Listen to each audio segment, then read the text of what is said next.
Members, it's time for us to start our meeting, and we've also formed a quorum.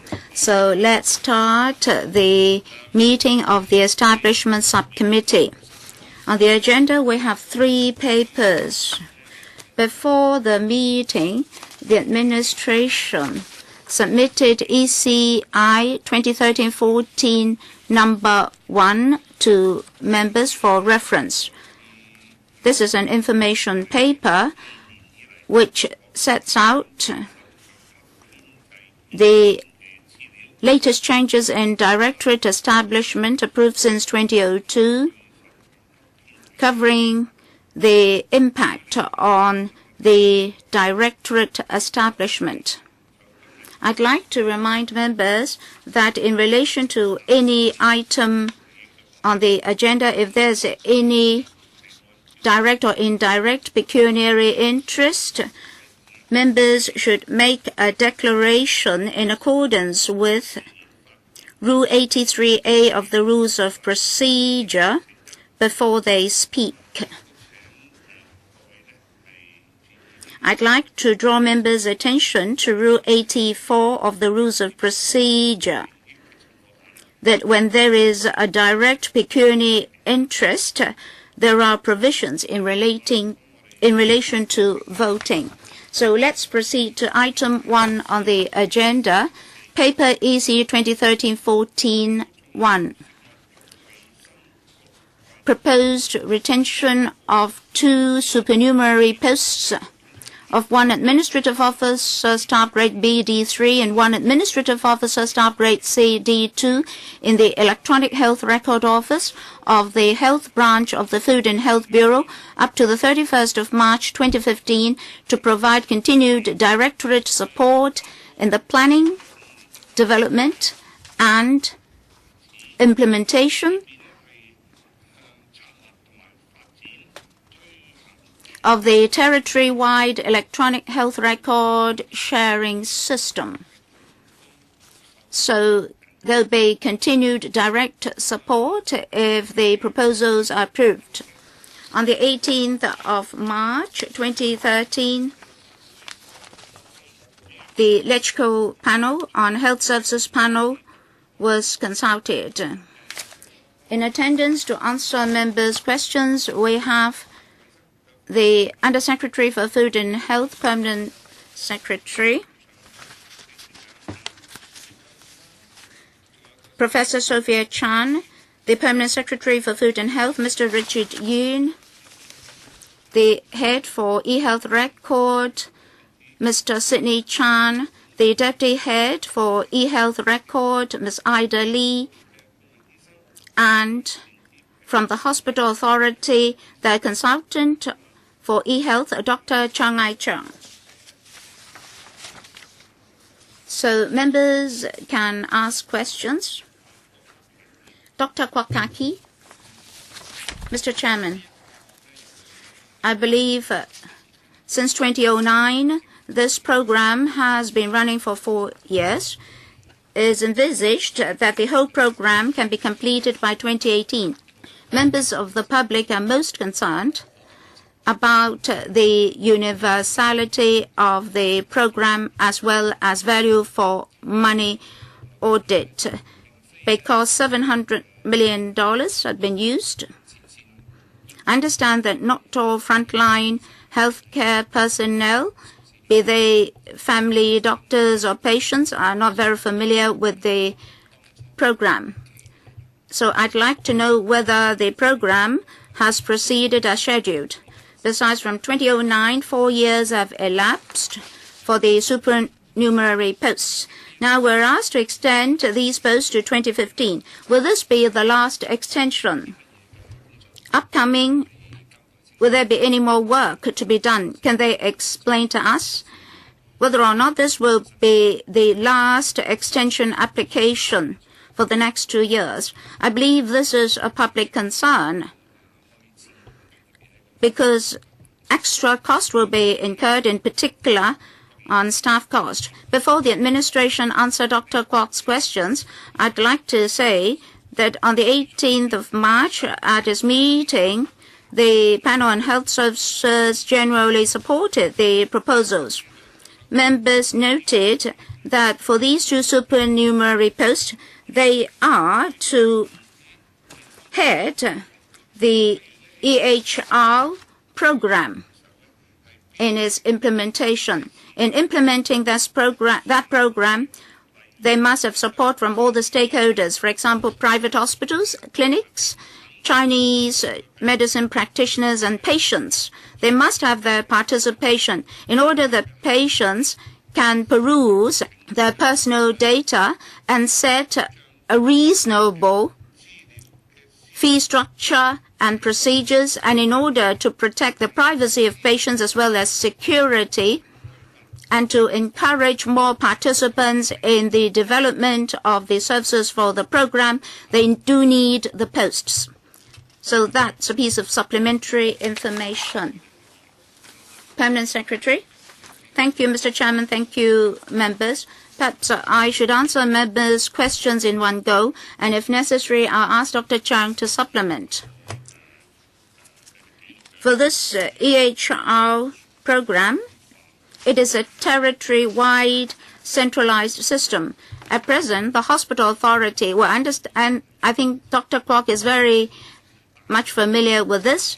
The hospital authority has already got the program, but at the moment it is a single direction program. That is, doctors can peruse the records. Secondly, this is a voluntary program.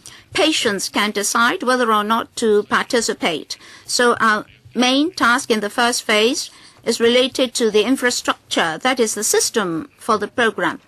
That is separated from that of the hospital authority, but will refer to the past experience of the hospital authority. Therefore, patients are now using part of the single direction hospital authority program, and at the same time, we're trying out the pilot system. But the system has not been formally launched yet because the infrastructure is not ready.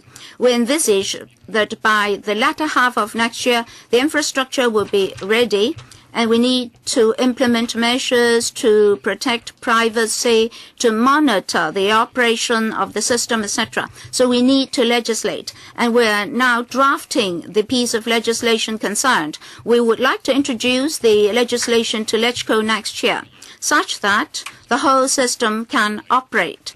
So at the moment, we only have the system of the hospital authority.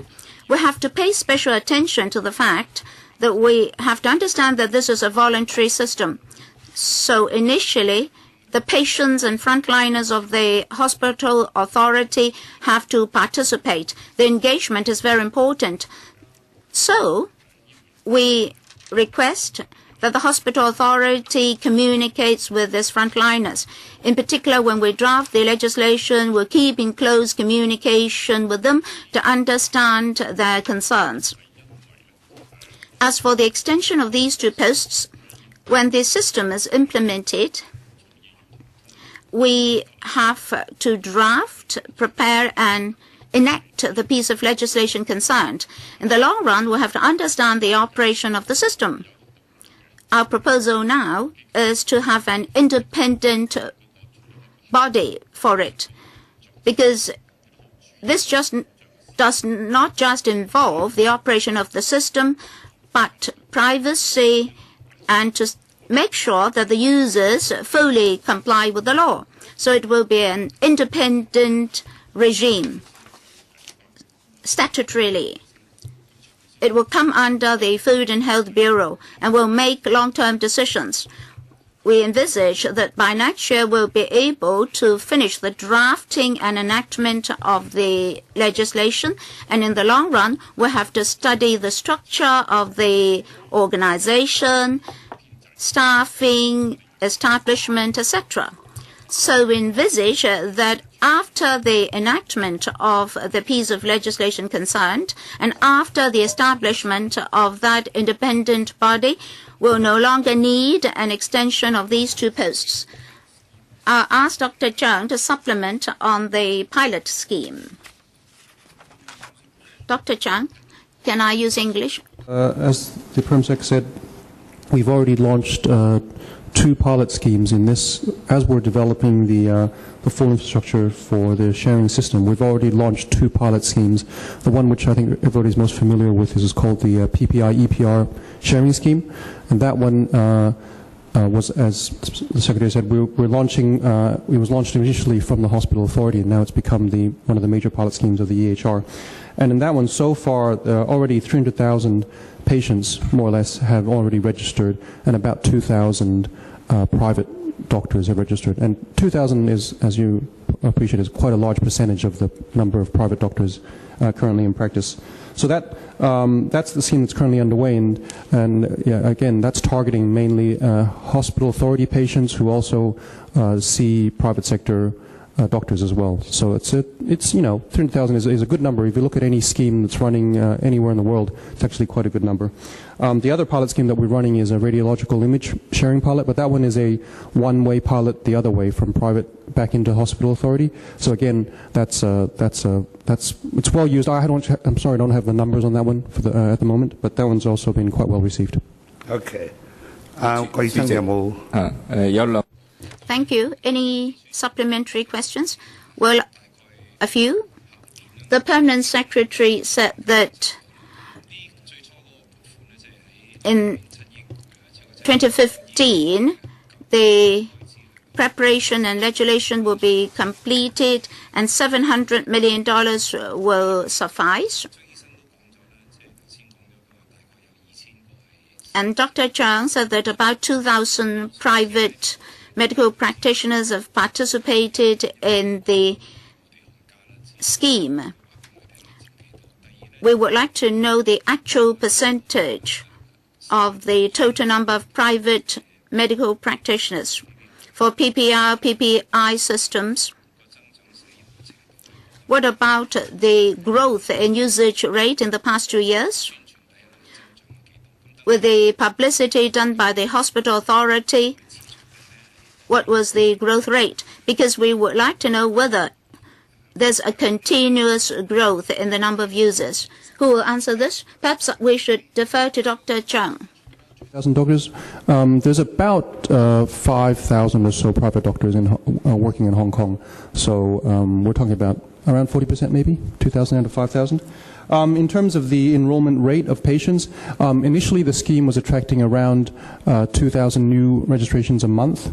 In recent years, because we've accelerated some of the promotion activities, even though they're still relatively low level, but it has accelerated up to, I think it's running around 3,000 a month now, and it's been fairly steady. It's every month we're getting that sort of number enrolling in terms of new patients. Okay. Next.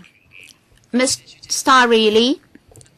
Thank you, Mr. Chairman. The DAB supports the proposals in the paper, but we would like the administration to further look into this, because this is the second extension application to continue with the work. So the administration has to tell us whether they need to have further extensions. Secondly, from the viewpoint of a patient, how should we look at this eHealth record system?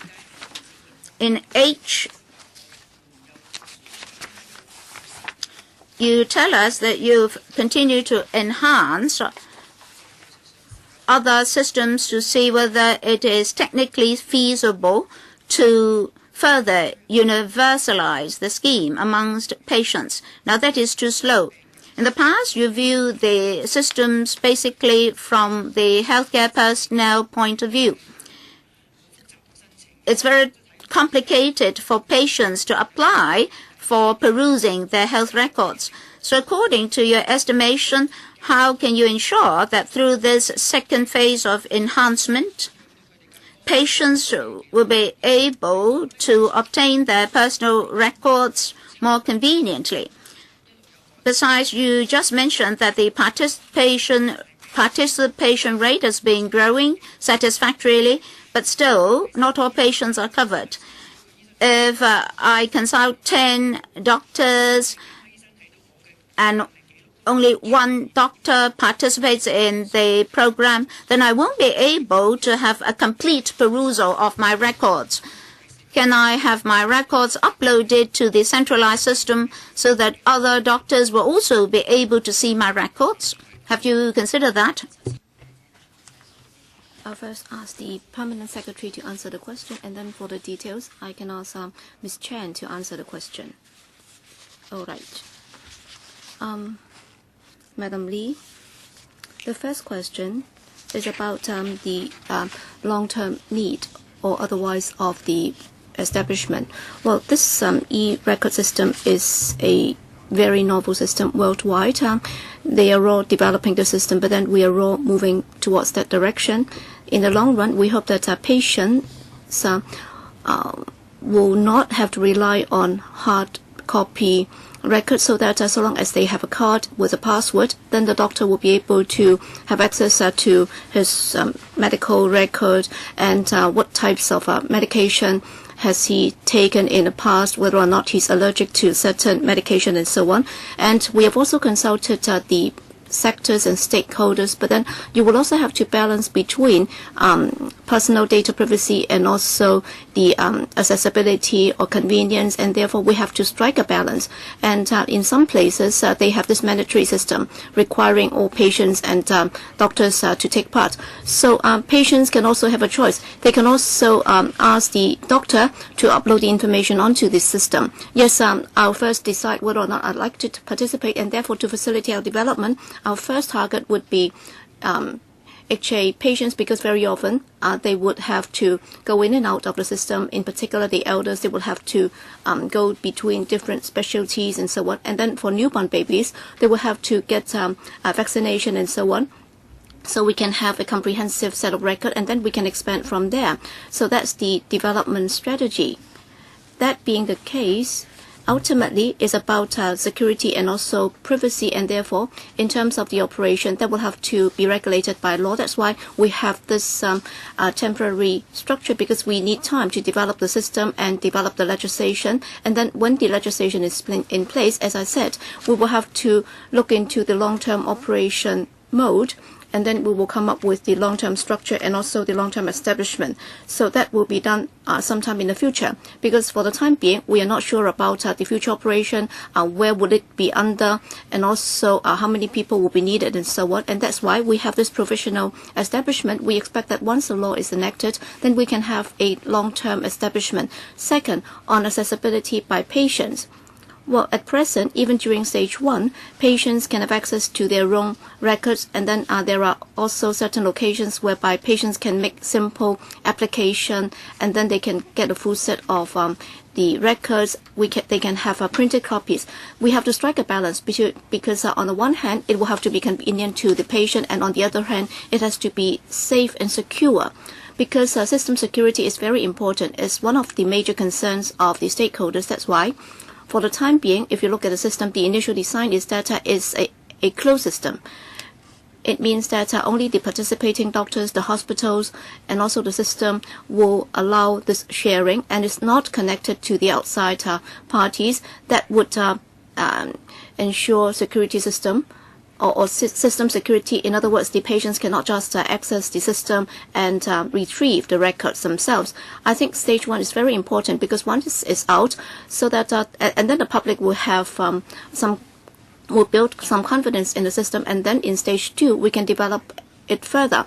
Because even under stage 1, patients will find it very convenient to access the records, but then we don't want the patients to access the web several times a day to retrieve his or her own records, because from the public healthcare policy angle, we don't want patients to access the records without expert advice or doctors or healthcare professionals' assistance, because retrieving your own records without any assistance is not that good.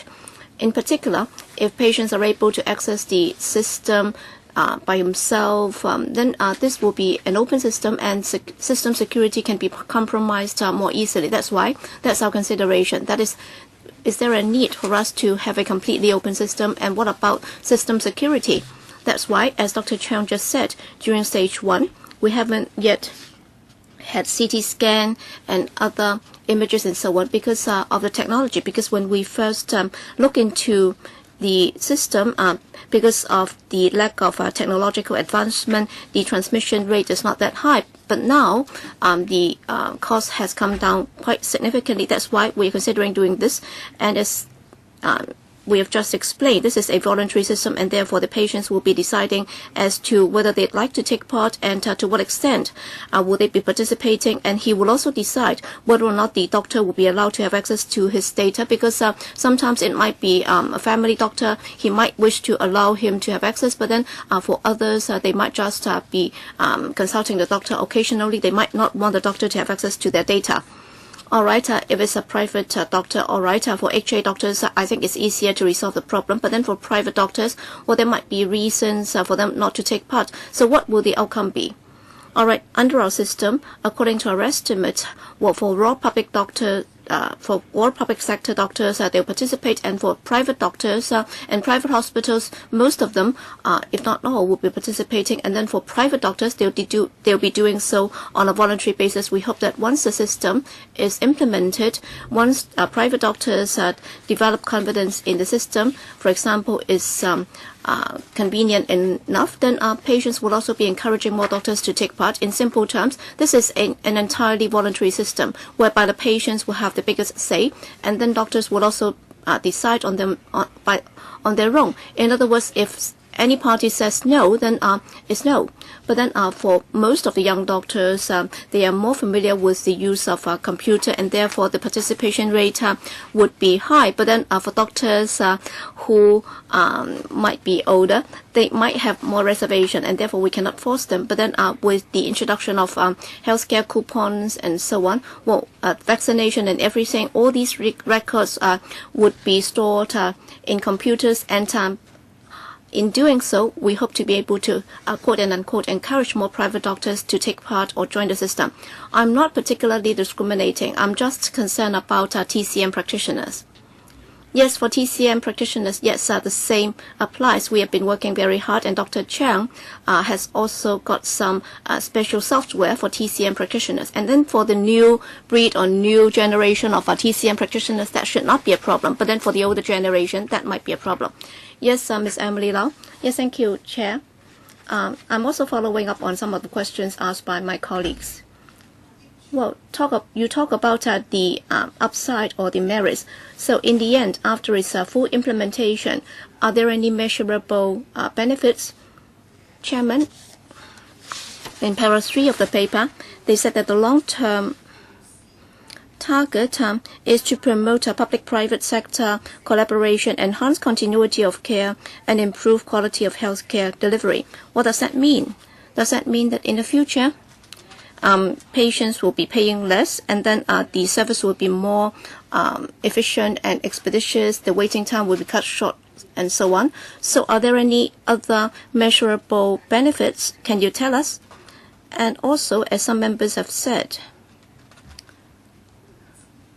you said that it's an entirely voluntary system, and the Permanent Secretary also referred to some doctors. All right, you talk about TCM practitioners. In fact, not too many years ago, we asked this at a panel. In fact, many Western doctors also had difficulty. All right, just now the Permanent Secretary said that for the younger generation it's okay. All right, for those who are not very well educated, I can understand it. But then for doctors, can you tell us how many doctors? All right, for public sector doctors, I'm sure you can confirm that it's not a problem. But then how about private doctors? How many of them would be reluctant to do it? And you cannot force them, right? Well, some actually still write on a paper, and if that's the case, then how can they converge with this new system? So can you tell us if this is a problem?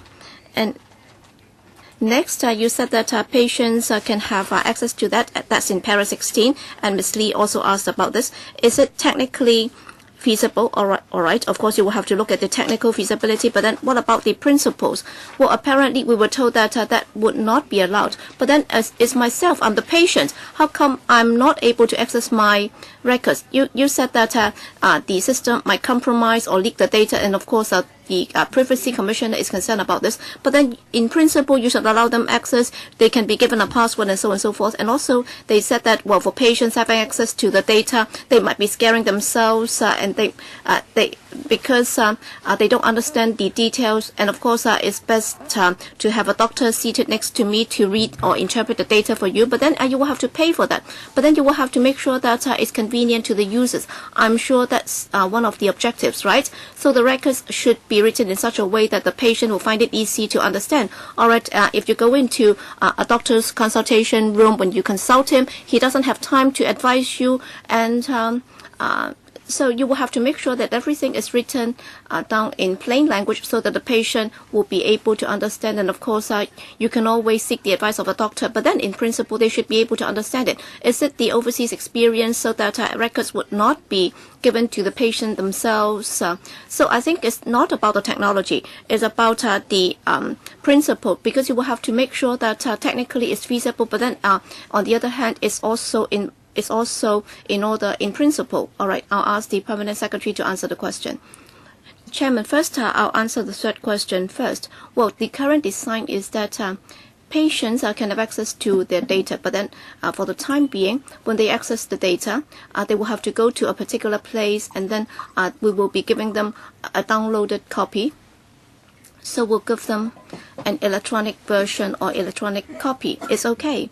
But then the thing is about whether or not patients should have access to their data online. So it's like online banking, whether or not you'll be allowed to access your data while you're at home. So absolutely, this is a system that will allow patients to have access to his or her own data. But then would we allow them to do it like online banking so that they can access the data at home? Is about system security, because for banking, well, you've heard from time to time that the system can be hacked, and then they can have access to different customers' data, and therefore we are also concerned about this. It's about system security. That's why we're doing this in the second stage. For the first stage, of course, we use the state-of-the-art technology, and we also hope that the users or the patients will understand the system security, whether or not they have confidence to move or take another step forward.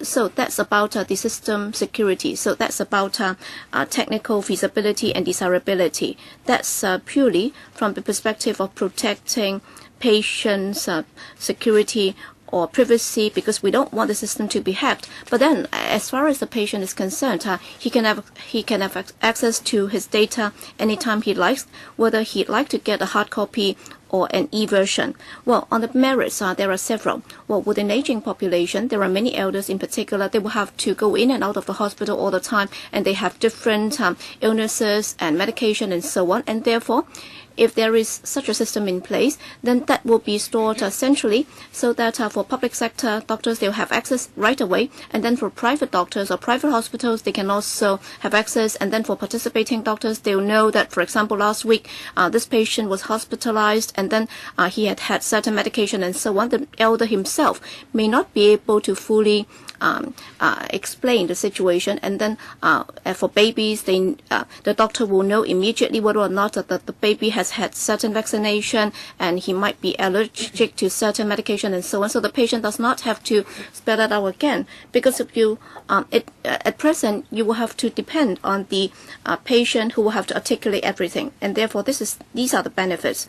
And of course, the best thing is to have it done mandatorily. In some overseas jurisdictions, they are doing it mandatorily, but then we are still consulting the public. And as far as they are concerned, they think that we should do it on a voluntary basis first, so that some patients who are more concerned about their own privacy, they might choose not to take part in the first stage, and then they'll decide later. And then in the longer term, it's about public-private sector collaboration, because some patients who might have surgical operation in private hospitals, but then in the long run, they might wish to go back to the public system. And therefore, if there are further public-private sector collaboration programs, for example, because of the long waiting time for CT scans, and the patient might choose to have their CT scans at private hospitals, and then if the record can immediately be transmitted to the public sector, then that would also be convenient. And also, for the HA system is a one-way system. In other words, private doctors can have access to the system in the HA, but then not the other way around, and therefore in the long run, it should be two-way. And we also hope that in the long run, well, for elders, they do not have to take all the medication that he has with him to see a private doctor, and he does not have to explain his condition time and again. And also, after for newborn babies, they can also have a comprehensive record. Then parents don't have to worry that they may lose the records of the baby. So whatever vaccination is received, which doctor has been consulted, etc., will be recorded. So the voluntary nature of the system is very important. It depends on whether the patients and doctors would like to participate. When the awareness of patients grows, more patients will participate in the program. As a result, more doctors will also participate. Well, some doctors have not participated yet. It depends on the specialty of the doctor, whether or not any vaccination program is there with him. And for the clinical management system, the doctor has to manage his own medicine and patients, as well as patients' records. I think the program will be more popular in future. Dr. Chang, how many doctors have not gone electronic? Today, there's still a lot of doctors, not just in Hong Kong, globally, who are still on paper-based. That's quite a common phenomenon still. It's proven more difficult than we expected to get doctors to use computers, actually, all over the world. That's why there's people like me who have a job. So, but what we're doing actually is, because, as you know, the hospital authority has already done a lot of work in this regard, and actually the hospital authority has already computerized most of our records already, and that's one of the largest examples in the world, actually, of such a system. And we've taken some of that technology, and we're actually building it as part of the EHR Phase 1. We're building a simplified version, which a private doctor who has no previous system can just quickly install it, and we're making it as easy to use as we can think of, and it'll automatically connect up to the EHR as well. So that's part of what we're doing, is to make it as easy as possible for them to join, even if they have no previous system. Mr. Chairman, my question is very simple. Unless you don't have the figure, how many private practitioners in Hong Kong are not connected to your electronic system at the moment, or you don't have the figure at all? Maybe, Mr. Chairman, the figure is very appalling. Well, the private practitioners might not have provided him with information. Connected. As I said, we have about 2,000 doctors who've already joined the initial pilot scheme. 2,000 out of how many? That's about 5 in the private sector. Maybe about 5,000. Sorry, 5,000. Okay. So it's about 40% who have at least using a computer to do things. All right. Mr. Kenneth Leung, thank you, Mr. Chairman. Just now you mentioned the TCM practitioners. Does this electronic system cover dentists? I consult dentists as well, and dental records are very important. If something serious happens, they may have to make use of your dental records to identify your DNA. So, are dentists covered? Besides, this is a voluntary program. When private medical practitioners participate in the program, is there any mechanism to assess the IT knowledge of the doctors? Are their systems safe, etc., before you allow them to join? My third question is, we know that the long-term benefit of the program is that there will be better streaming and division of work between the public and private sectors.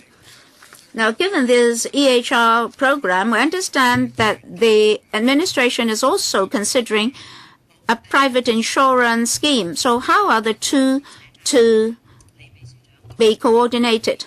Perhaps I should defer to the Permanent Secretary for the details.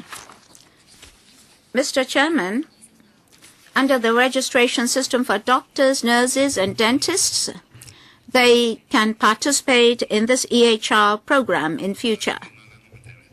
What about the other two questions?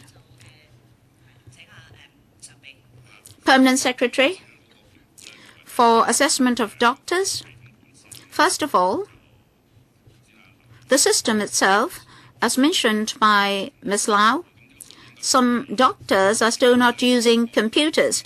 The figure should be quite low.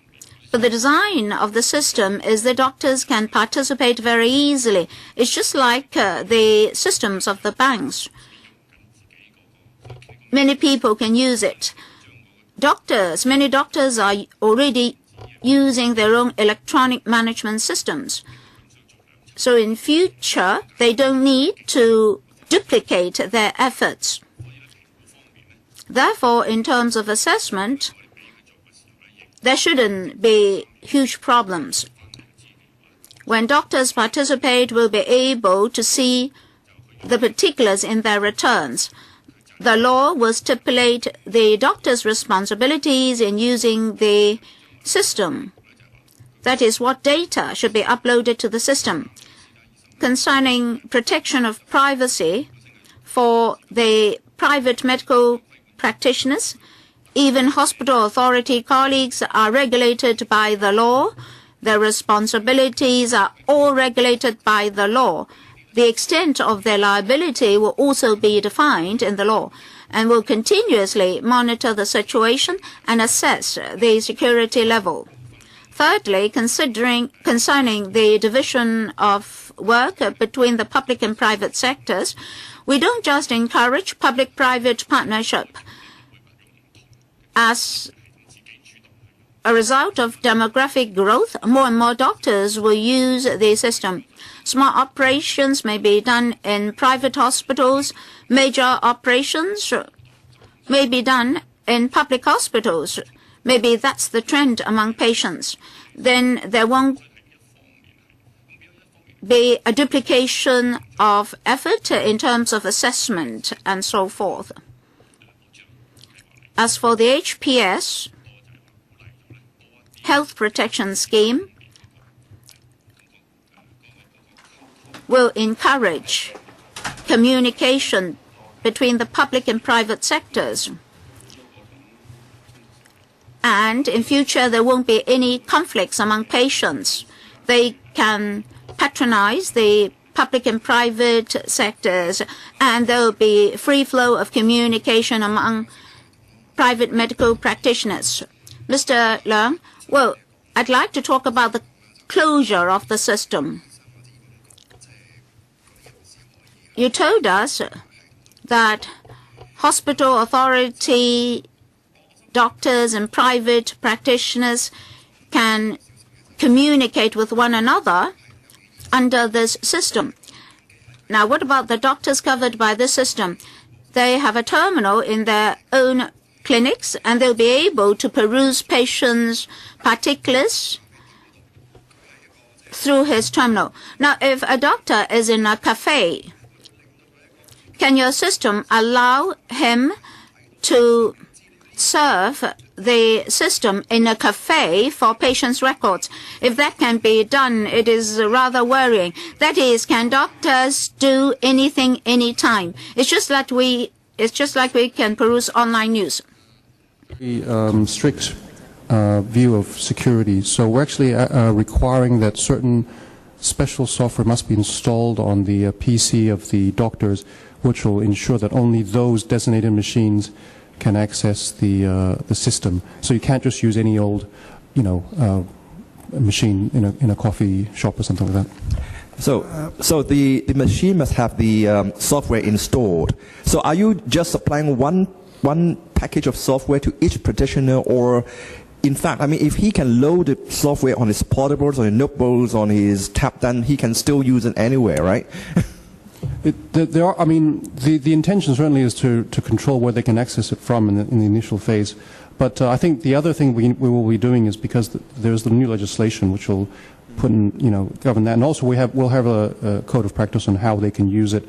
And I think certainly this concept that you can't use it in a public space will be one of those. It's technically, it could be very difficult to, ensure that some things can't happen, but we have other controls in place as well.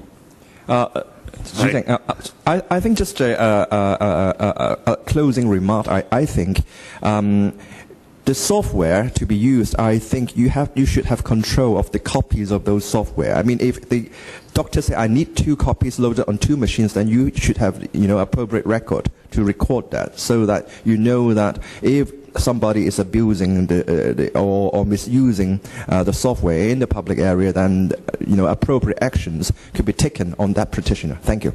Okay. 下一位係鍾國斌議員。 Next, Mr. Chung Kwok Pan. Mr. Chairman, this system is worthy of our support. Next year, you legislate, and the whole program will be completed in 2015. But I believe you have to continue to develop the system. I'd like to ask about the capacity of the system. How large will it be? Our population is aging, and there's a higher and higher demand for healthcare services. Well, 2,000 doctors have participated at the moment. Eventually, you may have 5,000, and there may be millions of patients covered. So what will be the capacity of your computer systems? What about clarity? For the older doctors who do not have electronic records, our colleague just said that their writings may not be legible on the written medical records. When most doctors use English, patients won't be able to understand. So clear records are necessary. For the older doctors, if they really want to participate in the program, how can they very simply convert their handwritten records for decades into electronic records? And finally, I think at the end of the day, you must make the program mandatory. Say if a patient consults his family doctor who has not participated in the program, then what will happen? Well, let me cite an example. If somebody faints on the street and is taken to hospital, if his family doctor has not participated in the program, then the hospital won't be able to access the patient's medical records immediately. Well, can you be more brief? We've already spent 45 minutes on this. Well, it must be mandatory in the end. Yes, what about your proposal for a mandatory program? Yes, in the long run, to make it mandatory does have merits. But in Hong Kong, we have to complete our first step first. If we complete the initial stage and people find the system reliable and convenient, then more and more people will participate. Then we can proceed to consider whether we should make it mandatory. Science and technology are advancing very rapidly. A few years ago, we did not complete the whole system by putting in a certain software. But after a few years, technology has advanced. In fact, throughout the world, there are not that many jurisdictions that have got such strong computer systems as our hospital authority. So technically speaking, we are quite advanced in the world. So we're talking about a territory-wide system. As for handwritten records, is the handwriting of the doctor legible for the patients? Now, there are two parts here. Boxes are to be ticked, by the doctors in relation to medication, operation, etc. The other part covers the clinical records to be written by the doctor.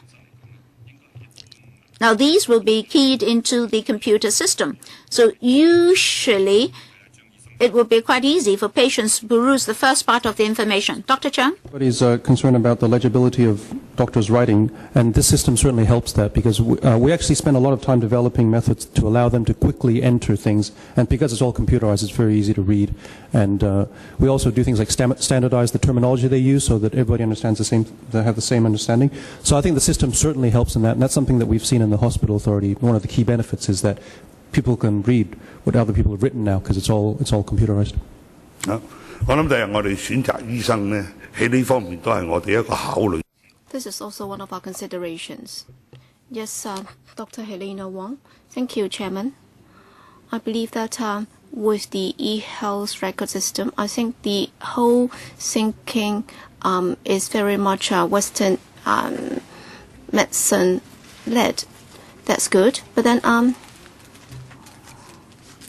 while you are still developing this database, I hope that technically you should allow it to also incorporate TCM practice.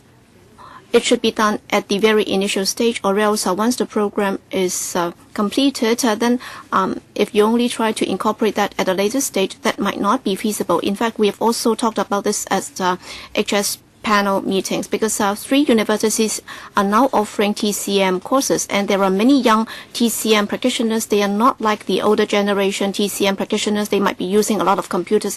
Yes, for TCM practitioners, they used to just feel the pulse of the patient and so on and so forth. But then if some patients have had an X-ray or chest X-ray, and if they have had a certain medication, well, such information can also be passed on to the TCM practitioners for information or reference. And if you can also scan the drug list of the patient for reference by the TCM practitioners, that would also be a very useful piece of information. That's why I hope that your system should also be able to accommodate or allow for the development of TCM practice in Hong Kong, because as the Secretary said, we are actually moving towards developing TCM hospitals in Hong Kong. I think your question is very clear, Dr. Wong. And I think in the paper, it also says that it should allow both TCM practitioners and Western doctors to use the system. Yes, thank you, Dr. Wong, for your question. We agree that for TCM records, they are also very important, and that's why under our system, we have already considered how TCM information can also be incorporated. Dr. Chung? Currently working with the Chinese medicine sector, there's a few prerequisites actually to enabling them to join a system like this, and one of those key ones is standardization of the terms that they use, and that's something that's currently underway. The other thing, of course, is, as we've said, even with the same with the Western doctors, is that they need to computerize their own practice first. And Chinese medicine, that's even further behind than Western medicine. So that's something we have to be we're looking at. And there are people who are looking at this aspect. Okay. 嗱，我反而有。 Well, I'll actually have this concern or worry. Well, for Western doctors, for medical records and also prescription, everything will be in English. But then for TCM practitioners, well, definitely that's in Chinese, right?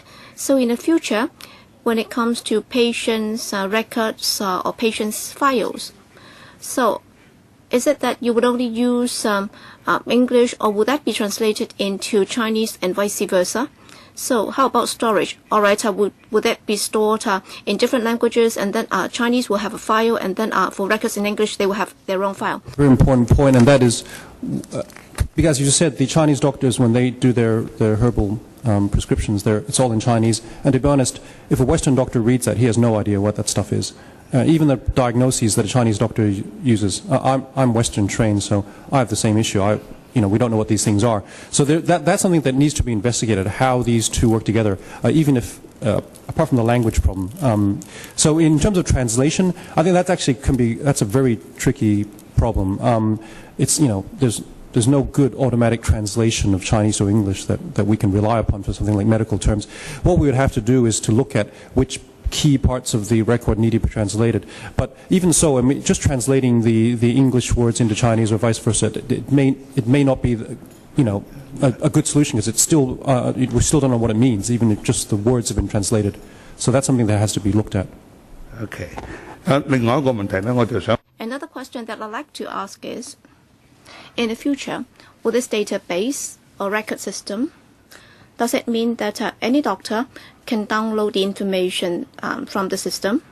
If that's the case, then once you lose a USB thumb, then there can be leakage of privacy data. So would it be that you will not be allowed to download, but you can only browse it online? Well, Chairman, on privacy, that's why we have spent a lot of time on this, and we will also be regulating it by law in the future, because the right will be in the hands of the patient, and after he has taken part, he'll have a password, and then when he sees a doctor, he'll decide if the doctor should have access. So he'll give the password to the doctor, and even when the doctor looks at the record, the law will also state that he will only be allowed access on a strictly need-to-know basis. In other words, if you need certain information, then you can make reference to such information, but then anything other than that will not be allowed. So, for example, I'm treating a particular illness. This is a new doctor. If I don't want him to know my past record, you can also tell him that he would not be allowed access to such information. And also, with regard to the password, it will be totally locked. In other words, as to when the record has been accessed at a particular time and where everything will be recorded. So if the patient does not give you the password, then you will not be able to access the files, and therefore we would not be allowing people to have access anytime and anywhere online, because you will have to go to a particular terminal, and then a doctor will have to have the permission before you can have access. And therefore, even if you manage to get the password, you will also have to you will also have to use a particular authorized terminal, and there will also be full logs of the access records. So it's like a bank. So when the doctor accesses the system, so there will be an SMS message or text message to the patient telling him that your record is now being accessed by a particular party. So I think it's not a big problem for the doctors, because so long as they can see the system, so long as they can see that it's reliable. Well, even for doctors who are not using computers in their office, they also use online banking, and therefore they should have no difficulty at all. All right, if there are no further questions, then I'll put this to the vote. For those in favor, EC 2013-14 number 1, please raise their hands. All right. Unanimously agreed, so there is no need for me to ask if there is any no's. All right, I'm of the view that those members participating in the voting say yes, and therefore the item is approved. Item 2, EC 2013-14 2, proposed is to recommend to the FC following proposals with effect from the 1st of July 2013, the creation of the following permanent post, 1 AOSG B D3, and the retention of the following supernumerary posts for 3 years, 1 AOSG C D2 for 3 years, to implement in full the key initiatives to strengthen homeland relationship as promulgated in the 2013 policy address, and to deepen the regional cooperation between Hong Kong and the mainland. On the 19th of March this year, the CI panel of this council was consulted, and to answer members' questions, we have today Mr. Gordon Leung, Permanent Secretary for Constitutional and Mainland Affairs, Mr. Daniel Chang, Deputy Secretary for the Bureau, Ms. Noel Zhang, Principal Assistant Secretary for Constitutional and Mainland Affairs. The CI panel had a discussion on this item on the 19th of March 2013 at its meeting. Members listened to the briefing by the administration on the proposal to create a permanent post of AOSG B-D3 in the Bureau and the retention of one supernumerary post of AOSG C-D2 for a period of 3 years in order to strengthen homeland relationship as promulgated in the policy address and to deepen the regional cooperation between Hong Kong and the mainland. The panel, in principle, supported the proposed establishment proposal by the administration. On top of that, members have also expressed certain concerns on the following. They included the scale and manpower to be put into the establishment of the ETO in Wuhan, and also the assistance offered by the administration to Hong Kong residents who have been involved in legal litigation and also who have been detained by the mainland authorities on the mainland. Members urged the administration to enhance the functions of the ETOs on the mainland, and the administration should also step up the assistance for Hong Kong residents and Hong Kong businessmen on the mainland, in particular in Shanghai, where there are many Hong Kong businesses and Hong Kong people. The administration is urged to set up an immigration division in the ETO there. Well, because the time is tight, so 5 minutes each, please. First, Mr. Chong Kok Ban. Thank you, Chairman. All right, the CE has been talking about homeland relationship. It's a very hot topic lately. In particular, the ban on infant formula powder has been a very touchy issue. And of course, with more manpower is good. And I think we need manpower to develop our mainland business, and that should be supported. But then, with regard to the proposal this time, only a handful of posts will be created. I think it's too few. Indeed, the CE would like to do a lot of things on the mainland, and I also support para 10 in the paper. That is, we will have to understand better the difficulties and the situation of Hong Kong residents on the mainland, and they might need more support from the government.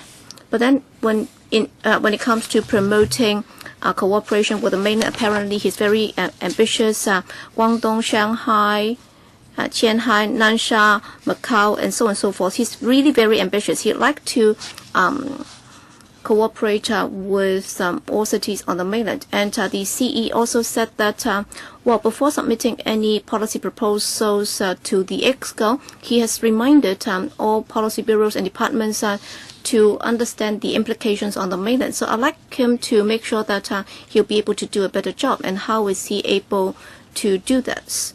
Mr. Leung? Yes, first of all, I thank members for their support for our proposal to develop our work on the mainland.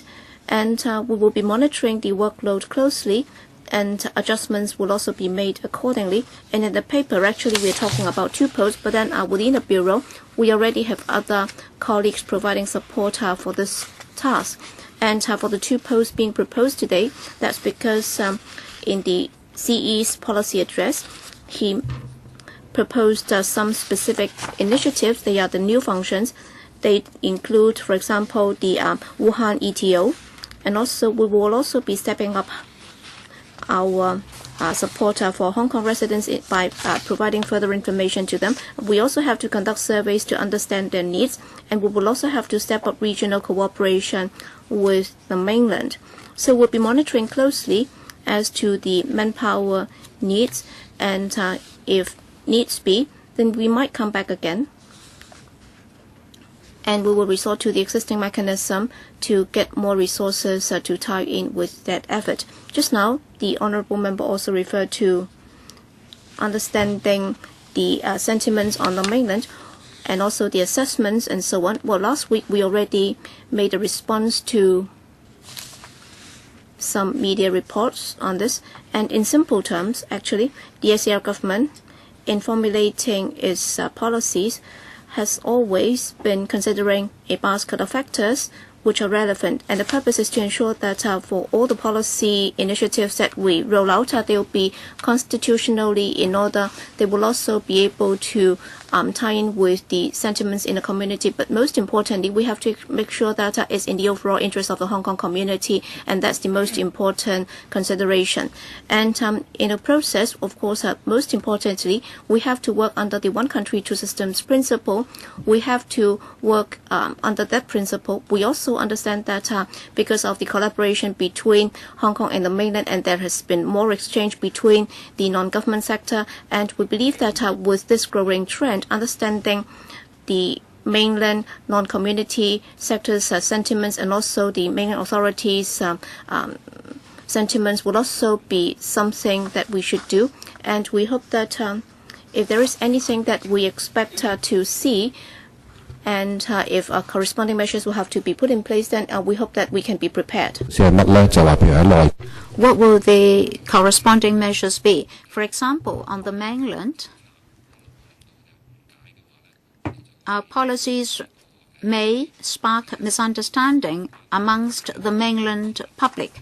So in terms of PR, we have to do something. Our mainland ETOs can explain to mainland residents. This is a responsible attitude to avoid unnecessary misunderstanding. Mr. Chairman, I still have some time. I'd like to follow up. If we rely on our own officials to understand the mainland situation, it may not be clear enough. Will the administration consider employing more mainlanders so that they will in turn explain to their mainland counterparts? Mr. Chairman, when we assess the mainland situation, our mainland ETOs enjoy a competitive edge because our ETO officers are living on the mainland and they communicate with mainland officials, so they have a certain degree of mastery of mainland situations. Dr. Kokaki, Mr. Chairman, we understand that we need to enhance our liaison with the mainland. Some EXCO papers were recently leaked. The papers say that for major policy making, assessment of mainland attitude and positions have to be carried out. Now, this is very serious. Under the one country, two systems framework, we should go by the actual circumstances. What is meant by this suggestion that we have to assess and consider the mainland position when we make our own policies? Hong Kong people are worried if we are to implement policies to suit local needs. What if the mainland authorities have different thoughts? Are we going to give up our own needs? Are we going to give up one country, two systems? Now, the Deputy Secretary will be made a permanent post. It's now a supernumerary post. Does that mean that C.Y. Leung's administration would like to take care of the sentiments and feelings of the mainland authorities and officials? If this post is for that purpose, we should not encourage it. To do mainland Hong Kong integration well, we should not look at the attitude and position of the mainland authorities and senior officials. Are we going to consult the ministries and bureaus on the mainland to see whether or not they agree to our policy proposals? Do we need to obtain their consent? I'm very concerned and worried about this post, this proposal. I'm concerned about contents not written down here. Is this paper trying to package the work that I just described? Do we need to test the waters amongst mainland authorities and officials? Is it that the Bureau does not have enough people for that, so they want to create this post? Who will answer this? Mr. Chairman, I have to make clear that in terms of policy making on the part of the SARG, we must bear in mind the interests of Hong Kong people. We do not have to look up to the so-called face or attitude and position of the mainland. But exchanges between Hong Kong and the mainland have become more and more frequent. So we have to consider our own policies. Well, the fundamental pretext is that we have to take care of the interest of Hong Kong people. But when we do so, will we spark misunderstanding amongst the mainland public? So from the standpoint of public relations, we may have to carry out certain assessments. If necessary, we may have to adopt corresponding measures. The SARG must work on the principle of one country, two systems, and must put Hong Kong people's interest as first and foremost and final objective. As for assessment of mainland public opinion, these posts are not for that purpose. As we say in our paper, these two posts are to do actual work on the mainland to foster regional development and to assist Hong Kong people in their developments on the mainland. Dr. Kwok, Mr. Chairman, they have not answered my question. I really abhor the term public relations. Public relations should be done by PR firms. The Permanent Secretary is not to do PR work. He should do actual work. What about this new post? What work that is being done at the moment by which officer will be done by this new post? Mr. Chairman, I have to say that public feedback should be considered. Whether or not you call this post PR post or not, it is natural and necessary that we do PR. On the mainland, this officer will carry out coordination in the main. When it comes to policies, of course, policies are not just formulated by our own bureau. Policies are formulated by a variety of bureaus. But fundamental assessment of mainland sentiments should be first done by a coordinating bureau or department. Let me cite an example. Take, for example, customs clearance of goods. The Customs and Excise Department is involved. Of course, the Customs and Excise Department understands very well the difference between mainland and Hong Kong systems. And how will mainland residents be affected under our policies? So they have the expertise, they have the expert knowledge. If there are new measures to be implemented, mainland and Hong Kong public may have different perceptions of the new measures. So we should try to avoid misunderstanding. So they will do the first layer of assessment, and the Constitutional and Mainland Affairs Bureau will serve as the leader and the coordinator in this assessment work. And if our officials have more contact with the mainland, they'll be able to contribute more to our understanding of mainland circumstances. The honourable member asked which colleague in our bureau will do the work. In our bureau at present, there are 3 teams, and 2 teams handle mainland and Taiwan affairs.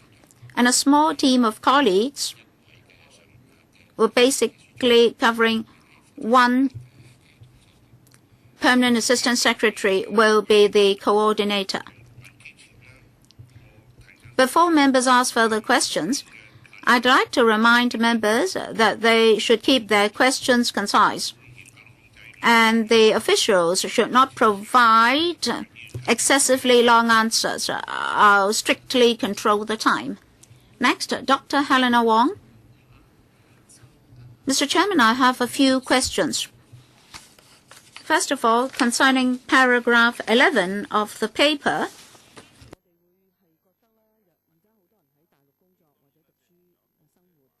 many people now work, study, and live on the mainland. Well, how should we support them? Well, we can carry out certain research in that direction. We are already using quite a great deal of public money to support our ETOs. There you mentioned that the TDC, the Tourism Board, have already established offices in more than one city on the mainland. And to foster homeland relationship, the administration is setting up more and more ETOs on the mainland. Is there duplication of resources? And then in number 3, you say that the ETOs will promote and reflect Hong Kong's business interests on the mainland. Should trade and commercial interest be put under the TDC? Why should the SARG duplicate their efforts?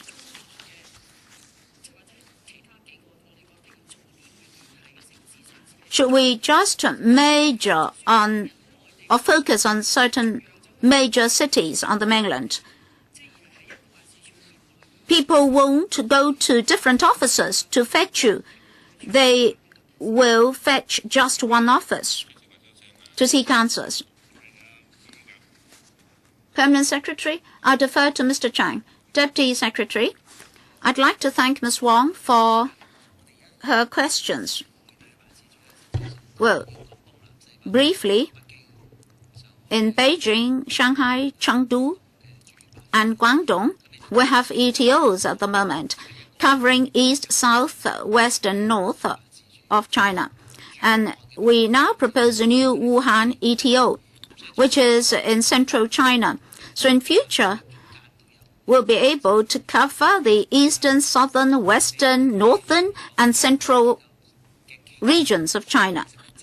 As for other officers, they play different roles and carry out certain functions.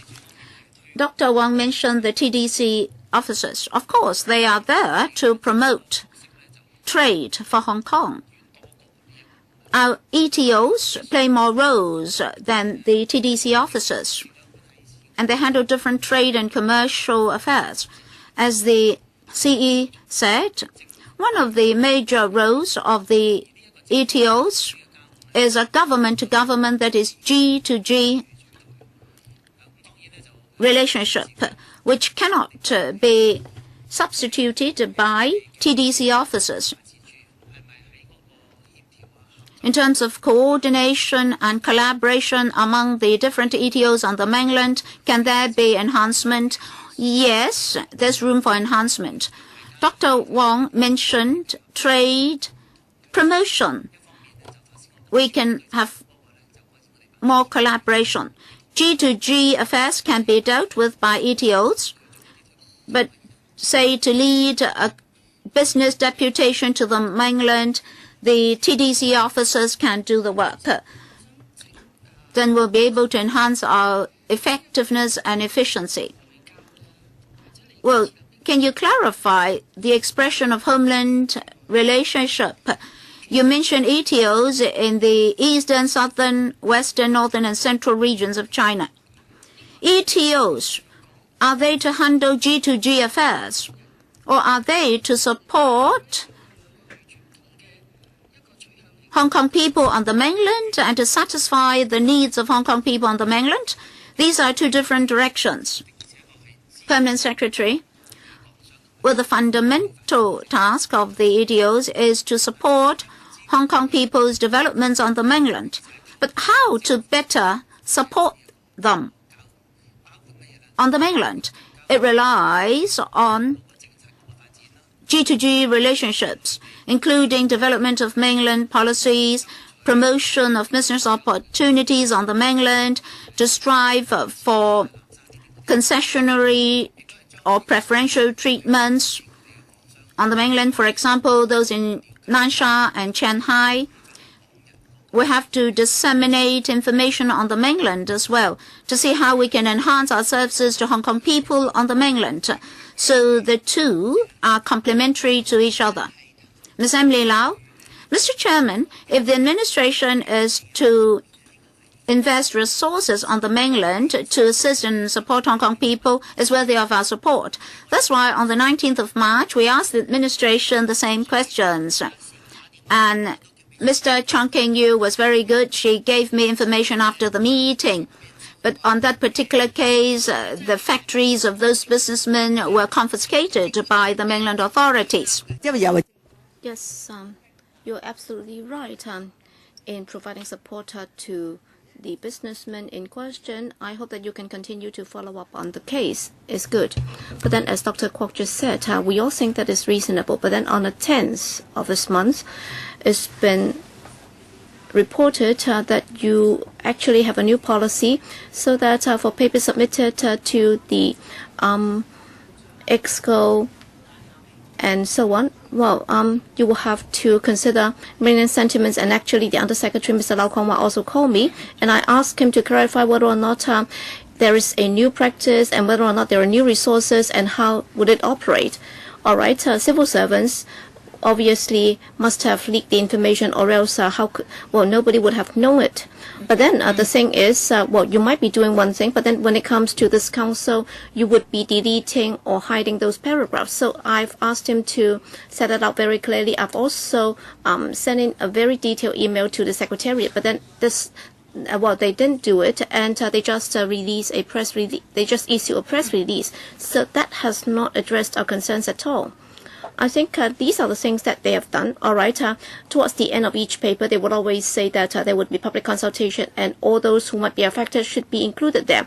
And if you have not done that, you have been negligent. That's why on the 19th of that month, we also asked this, and I also put this to them. And I said that there are many conflicts with the mainland. So does that mean that the ETOs will be collecting such information? And they said that yes, they're doing that, and they would be contacting their mainland counterparts and also Hong Kong residents and also the other groups and so on. They will be collecting the data, and they proposed that for policy bureaus, before formulating any policies, they would also have to talk about the response and so on. This would be normal. But then if you're embarking or doing normal things, then and if you're doing it openly and transparently, then people would understand it. But then the thing is, you're doing this very secretively. That's why certain information has been leaked. And then when we ask for a response and explanation, they said that it's not relevant. That's why the first member asking question already said that it's relevant. How come you say that it's not relevant? So that does it mean that in the past you have omitted certain things in your public consultation? And when I was distributing leaflets on the street, some members of the public approached me, and they said that how come you're considering the perception of the mainland residents but not Hong Kong residents? So when it comes to making donation to the earthquake hit victims and so on. So can you tell us whether or not you have a new policy and new practice, and also do you have new resources? And also in terms of public consultation, in the past you have failed to do that. And also, is it that when you submit papers to this council, those two paragraphs will be deleted? Is that true? Permanent Secretary. All right, let me put it this way, Chairman. Well, as I said, in formulating policies, the administration would always have to consider the following. Number one, public reaction. And in formulating policies, we would also be considering a basket of relevant factors. So whether or not this is a new practice, I don't think this is anything new. But then for internal government operations and the details of such operations, usually we would not be discussing that in detail. As I said, I quoted the press release issued last Friday. That's in response to some media reports in the newspapers. And if I remember it correctly, in that report, the report cited some information relating to the EXCO, and as you are aware, for EXCO information, including the substance of discussion and also the modus operandi of the EXCO, we would normally not comment on those. Chairman, all right, this is your view. So can you call that being sincere and honest? All right, at the panel meeting, we just discussed things normally, and there wasn't anything that would raise our eyebrow. We are not asking you to leak any EXCO confidential information. I'd just like to know whether or not there is a new policy.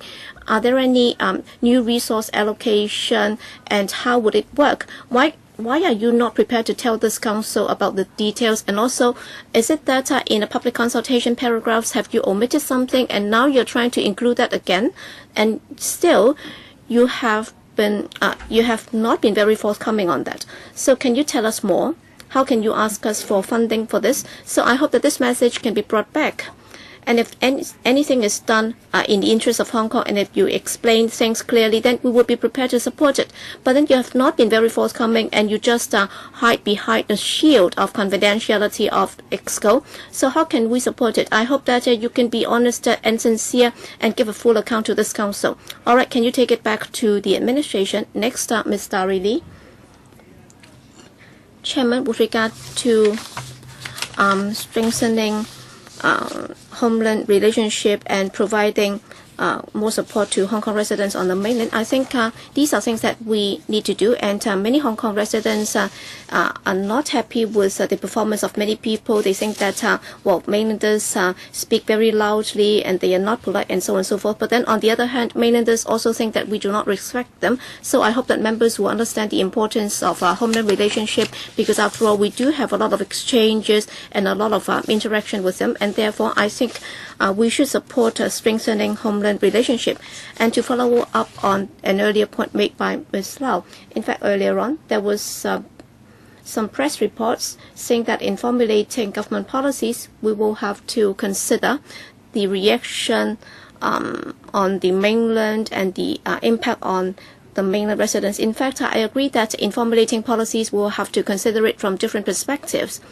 So even if you do not put that in, as members of this council, we would always ask about that. In particular, where a policy might have implications on both sides of the boundary, then we should always ask this question. So if it has nothing to do with mainland residents and there will be no implications or impact whatsoever, then we can just state that. I think that would provide further information for members' consideration, and it's not a problem at all. So it's not like what Dr. Kwok said, that we would have to really look up to the mainlanders and mainland authorities. I think what's more important is that we are actually acting as a gatekeeper, and therefore we have to look at the overall interests of Hong Kong in determining whether a policy should be introduced. And I hope that you can further clarify the position so that the public will understand that what you're trying to do is that this is just one of the requirements. And the second question is about the work of the incumbent. All right, for the newly created post, it would also include the establishment of the ETO in Wuhan. So how many people would that be in Wuhan? Would that be adequate to meet the demand there? Permanent Secretary. Well, I'll answer the first part of the question concerning our consideration of the reaction on the mainland. As I said, I can reiterate and clarify this again.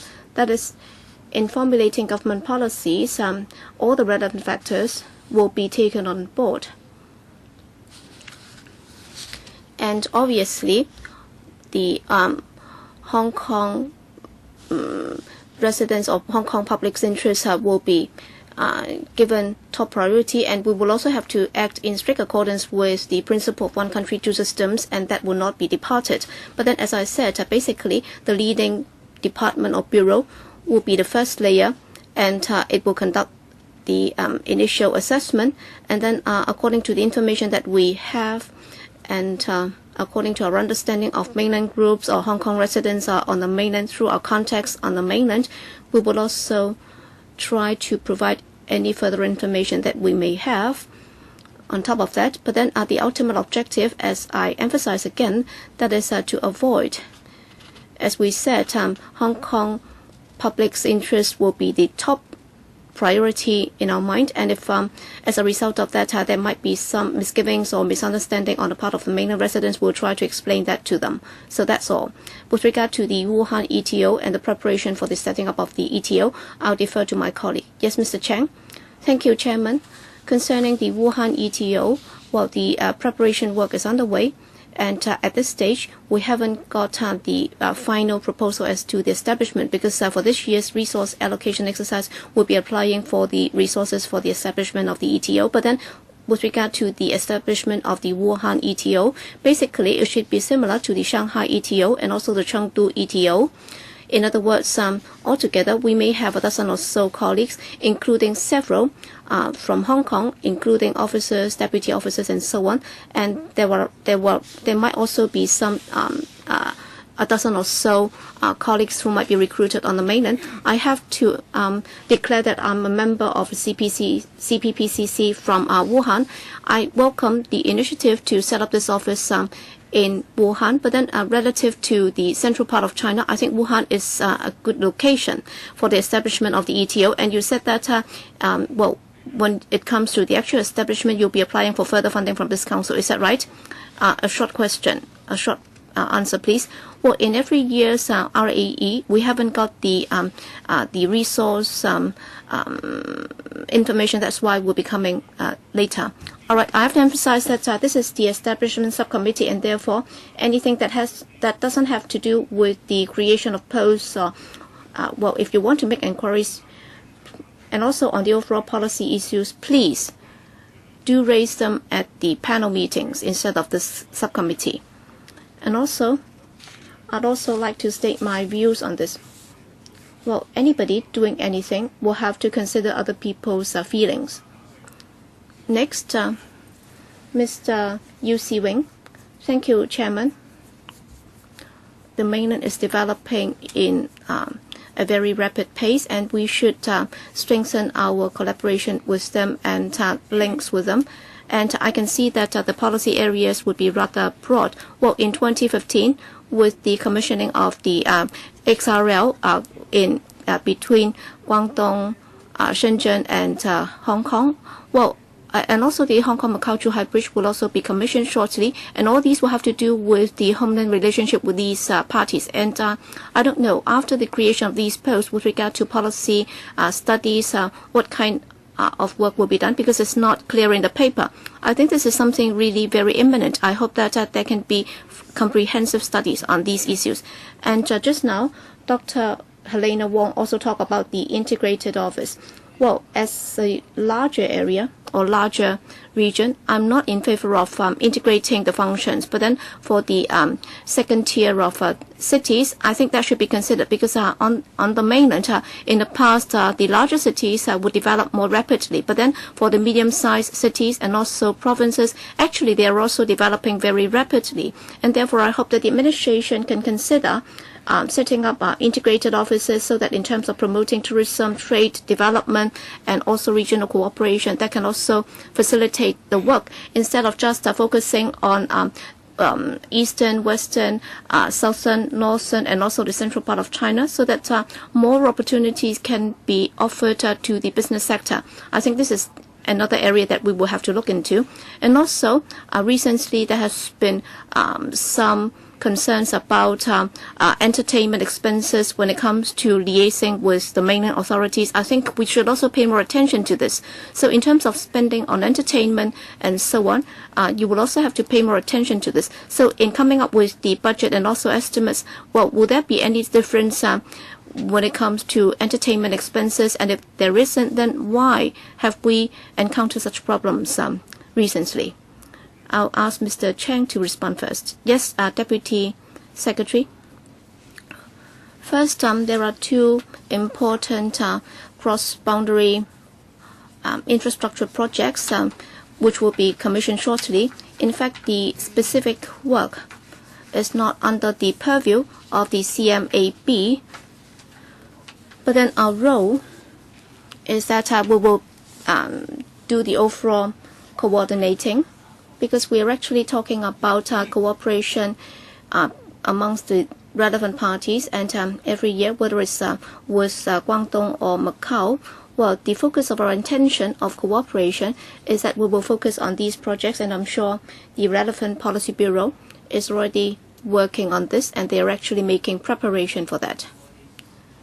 And on the mainland, in different provinces and cities, well, they also talk about second-tier or third-tier cities and so on. Well, what does that mean when it comes to cooperation?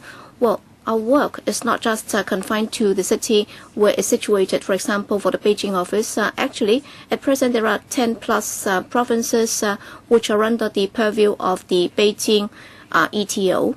And in the future, as the chief executive said in his policy address, the way forward is for us not to just set up offices. We can also set up liaison units. Well, actually, we have already got 3 units in Shenzhen, Chongqing, and Fujian. As for the third question, entertainment, perhaps I should briefly say that in this regard, our mainland ETOs are subject to the same regulatory regime as the civil servants in Hong Kong. Mr. Yu Si-wing, Mr. Chairman, if that is the case, there must be clearer division of work within the Bureau. The CE said that we had to foster G2G relationships and foster collaboration with the mainland. So we must explore the specifics. So that's not so appropriate for the ETOs to cover all these tasks. Take, for example, upon the commissioning of the Hong Kong-Macau-Zhuhai Bridge, how can the administration assist the business sector more? And how should we address livelihood issues? In terms of policy, what about the entertainment expenses on the mainland? What about dining expenses? Are ETOs covered by the same regime as the Hong Kong officials? Did you pay attention to what the Permanent Secretary said? He said that they're under the same regulatory regime. Mrs. Regina Ip, Mr. Chairman, I'd like to ask something about facts first. Like Mr. Chung Kwok Pan, some members of the business sector told me that the mainland is so vast, but with so few ETOs on the mainland. How many TDC and Tourism Board officers we have on the mainland? Who will answer this? The TDC at present is 11 officers on the mainland, and the Tourism Board, 4 officers. According to our past experience, we have the same problems in the United States. In the major cities, we have ETOs and TDC and TB officers. But usually it will be the head of the Hong Kong ETO to take the lead, to serve as the coordinator.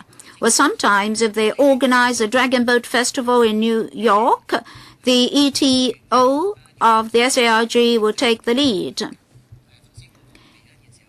Deputy Secretary, we're exactly doing that. We now have 4 ETOs on the mainland. They cover different regions of the mainland, and they have regular meetings with the TDC officers and TB officers. And for certain activities, our ETOs do serve as the coordinator. In future, we'll enhance such efforts in the headquarters in Hong Kong.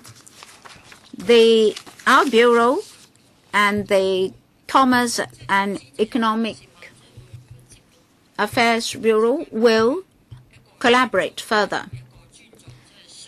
Do they specialize in certain affairs? Say, for the TDC officers and the TB officers, they specialize in certain tasks and affairs. But ETOs do more. For example, we allow mainland residents to understand our culture and to foster our image on the mainland. What about applications for one-way permits to Hong Kong or two-way permits to come to Hong Kong for sightseeing? What about the basic operations in major cities, how to take the MTR, eating ban on MTR trains, and other culture and livelihood aspects of Hong Kong people? Will the ETOs introduce such to the mainland residents? Deputy Secretary, I'll refer such views to our 4 ETOs on the mainland as well as the TB and TDC officers on the mainland. All along we've been doing such work, but for the specifics, I'll relay Mrs. Ip's views to them. From my experience, our ETOs overseas do promote Hong Kong, but apart from economic affairs, they do other work like promotion of Hong Kong's culture and living habits. For example, in New York, they organize the Dragon Boat Festival. They also come into contact with university students. Hong Kong is not just a place for earning money. We have our unique culture. We would have mutual inclusion and accommodation. Will you consider that, Deputy Secretary? Yes, our ETOs on the mainland did carry out such work. They try to understand the university students on the mainland, they communicate with them, and so forth. Another point, will you also treat counselors going to the mainland? Well, of course, when I was an official, I was supported and assisted by my subordinates, but I mean counselors. Will they receive assistance and help from the ETOs? Well, some nitty-gritties have to be paid attention to as well. Some rather remote provinces in the mainland, those that are not so close to Hong Kong, they're not sure about Hong Kong's living habits. For example, they don't know that our vehicles travel on the left side of the road. Next, Mr. Wong Kwok Kin. Recently, even minor issues have sparked controversies, so situations have not been that ideal or satisfactory. You don't need to do things secretively. I share Ms. Emily Lau's views. For normal measures, why can't you raise them openly and have open discussions? For example, if I renovate my home, I have to consider whether noises generated will affect my neighbor. If I buy an air conditioner, I have to make sure that water doesn't drip down to the lower floors. So why don't you raise and discuss all these in the normal manner and in an open manner? Why should you allow yourselves to be attacked by others? I'm just being frank and honest. And all along, I am of the view that our ETOs on the mainland have not been doing enough. I don't know whether that's a resource problem. Our people, more and more of our people are going to the mainland to live, to do business, to study, to work, and so forth. We have hundreds of thousands of Hong Kong residents in the PRD region. We'll just talk about the FTU. We have 5 officers just in Guangdong province. And you have only 4 ETOs on the mainland. What about those elders who are no longer able to support themselves financially? Well, I'm talking about over 100 of them. How are you going to bring them back to Hong Kong? And what about those Hong Kong people working on the mainland? Their feeling is that support from the SARG has not been sufficient. Why are they trying so hard to seek assistance from lay organizations like us. Are you subject to certain constraints in terms of manpower or resources? It's not just your bureau. The whole SAIG has to consider this. We are now in such close relationships with the mainland, and so many Hong Kong people are now living on the mainland. You really have to do your support work well. Well, here you say that one of the functions is to enhance the roles and functions of the ETOs on the mainland. And recently I received this case in which the fiancé of this Hong Kong resident went to the mainland but then went missing. And he tried to seek assistance from the Guangdong ETO. But the Guangdong ETO only resorted to the normal means. And eventually he sought assistance from the FTU office on the mainland. Well, our ETO officers have to understand that many Hong Kong people do not understand mainland laws and mainland circumstances. So can the Permanent Secretary tell us his thoughts in this regard? Deputy Secretary? Mr. Chairman, we're talking about 2 directorate posts in this proposal. In this year, we'll enhance the manpower level for all the 4 ETOs on the mainland. To enhance the functions of our ETOs on the mainland, we do have manpower pressure. In the paper, we say that we would like to offer more support and assistance to Hong Kong people and Hong Kong businessmen on the mainland. In terms of mastery of statistics and data, together with the Census and Statistics Department, we'll carry out surveys so that we can master the details more. Besides, we'll enhance publicity and promotion on the mainland. Honourable members mentioned software, culture, and so forth. We've heard them. Concerning the enhancement of our policy work and R&D, as well as assistance for Hong Kong businessmen, we have redesigned our web page. Through booklets and leaflets, we'll try to do better liaison with Hong Kong businessmen on the mainland. So we did pay attention to those aspects. I think we need to adopt a progressive approach. Given our resources and manpower, we'll try our very best. Next, Mr. Stephen Ho. Hong Kong-mainland relationship is a hot topic these days. Many mainlanders share their views with us, and Hong Kong people also have their own views about the mainlanders. Precisely because of that, there is an urgent need for you to enhance your policies. In this regard, you have to assess mainland sentiments about our policies. I agree to that. Of course, some Hong Kong people will have worries, but some of them do support your move. We cannot just say that Hong Kong people think this and that. Sometimes Hong Kong people's worries may not be the reality. We should not build up an image that Hong Kong is a selfish city. We cannot say we welcome you to Hong Kong, but we'll be selfish. We do what we want. It's wrong for the Filipino to kill the fishermen.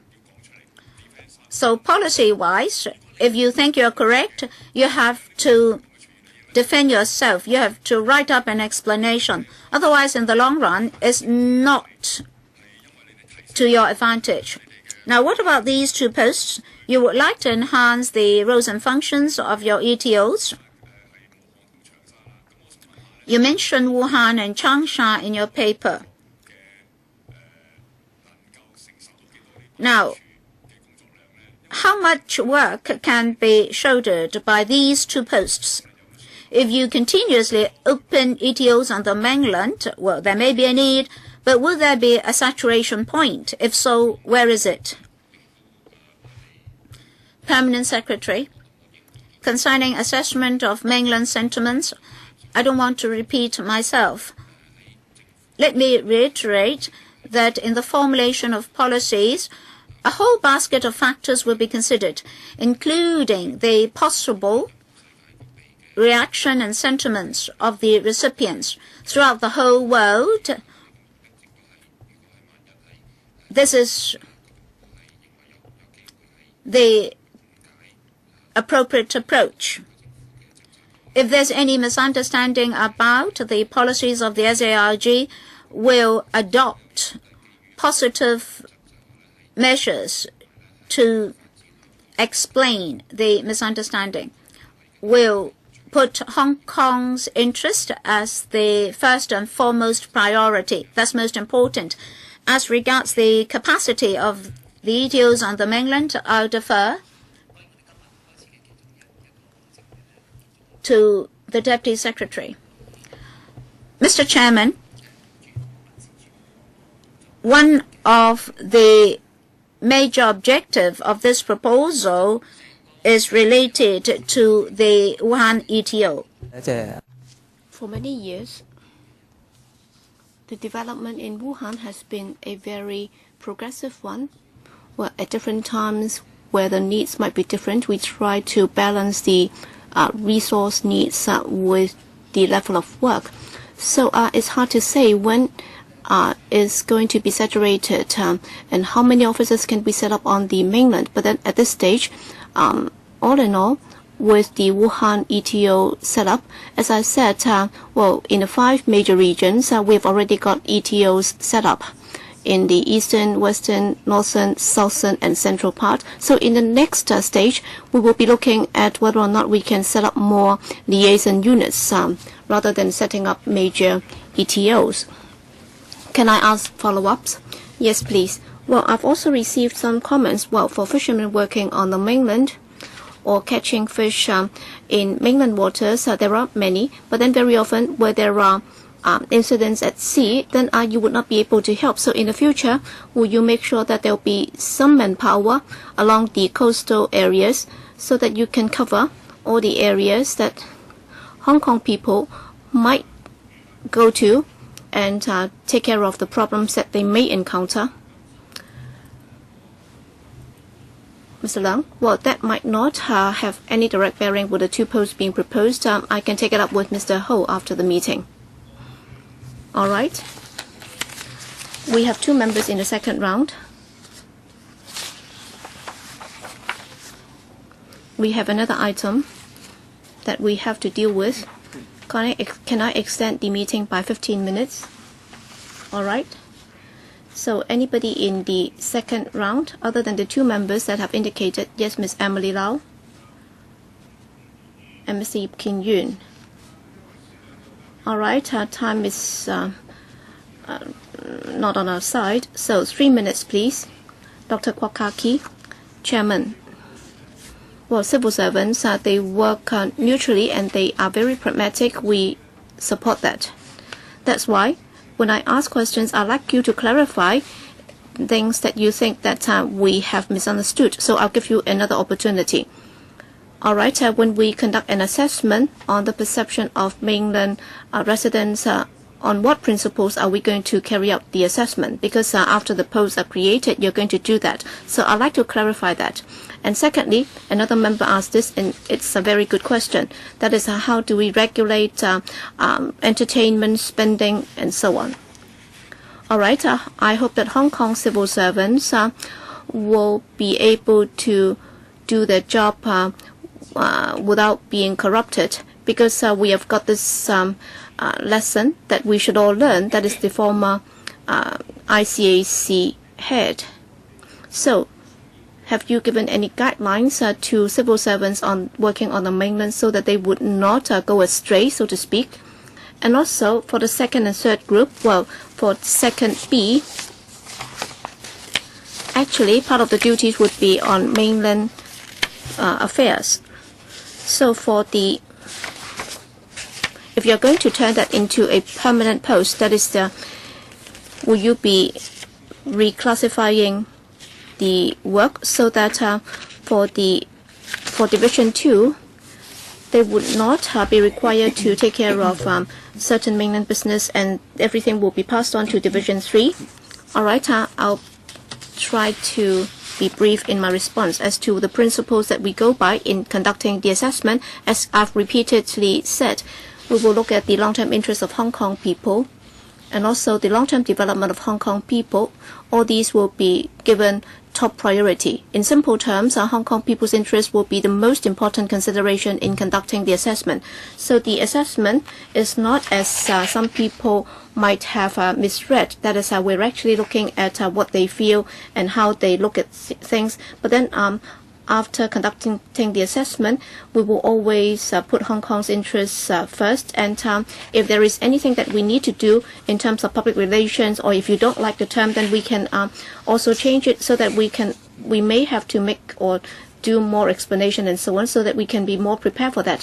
With regard to entertainment expenses, as we have already responded to that question, with regard to ETOs, they will be subject to the same set of rules as Hong Kong civil servants, including the fact that if there is a business need for them to engage in entertainment with mainland officials, then they will be subject to the same set of rules as Hong Kong civil servants do when they are doing this in Hong Kong.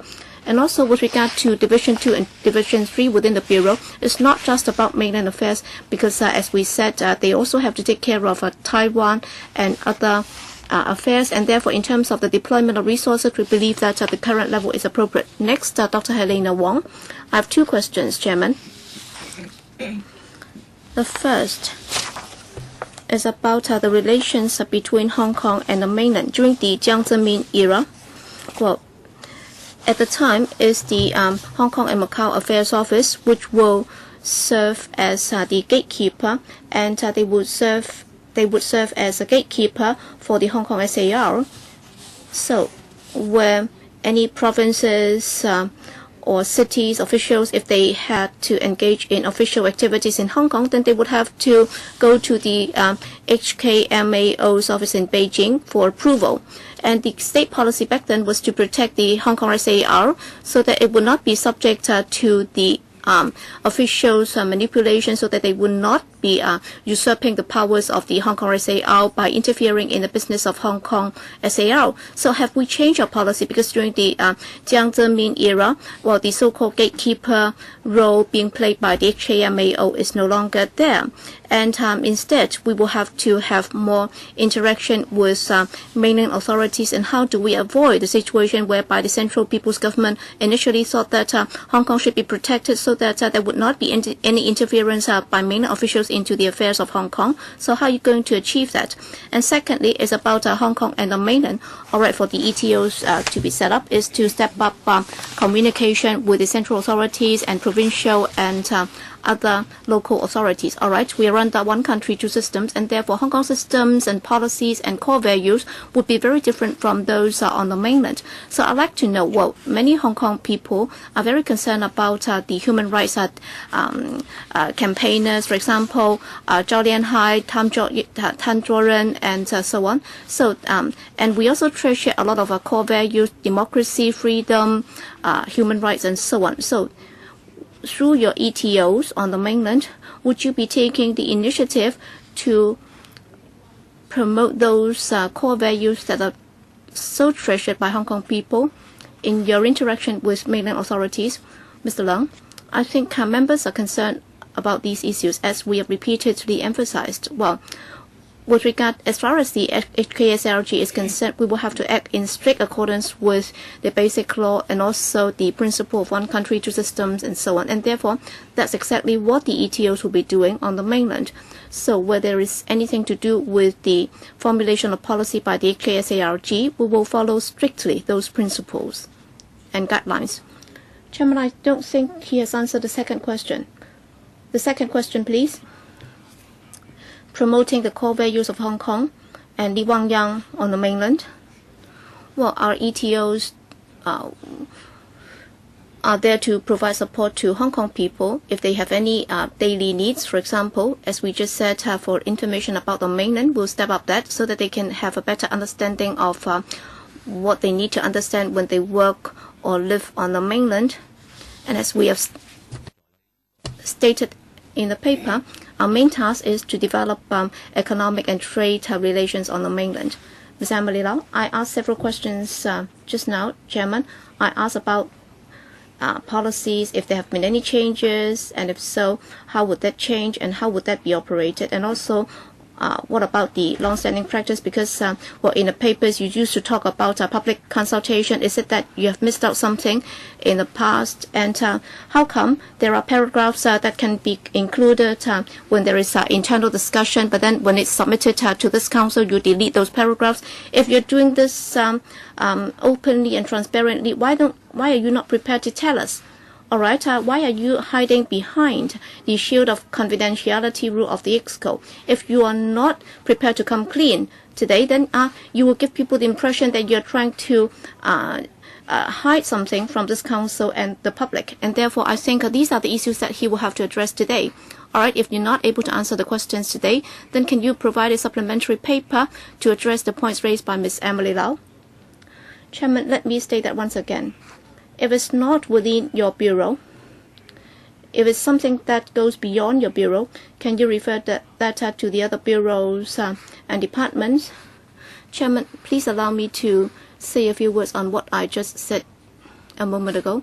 Well, in formulating policies, that would include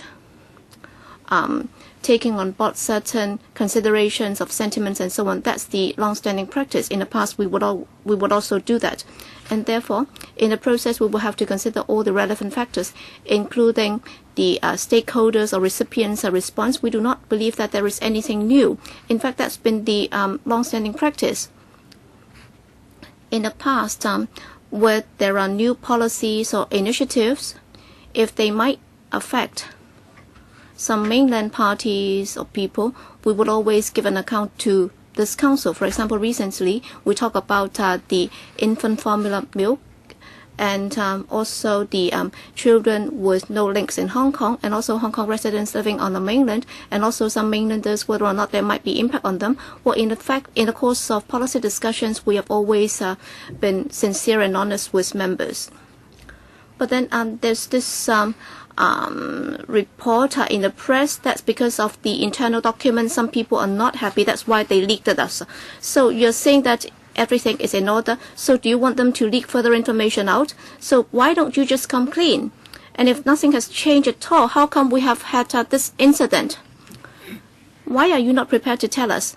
All right, is that paper from your bureau or from other departments? Well, Chairman, as I said, well, the press reports cited something in relation to the work of the EXCO, and therefore I'm not in a position to comment on that. So can you convey that to the relevant parties? So where has this come from? Why has it been leaked?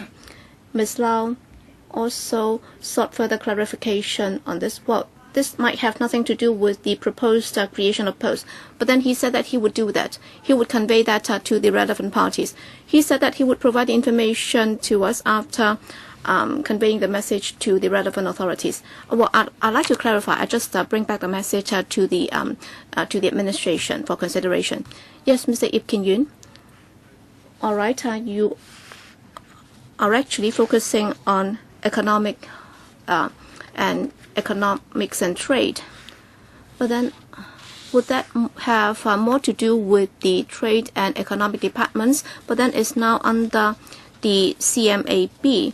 I understand that for the Taiwan office, it's not just on economic and trade, because as the name suggests, it would also cover culture. So the scope would be a lot broader. So my question is, concerning the ETOs on the mainland and also the two posts to be created, would that just cover economics or trade, or would it also be extended to culture, as suggested by some members?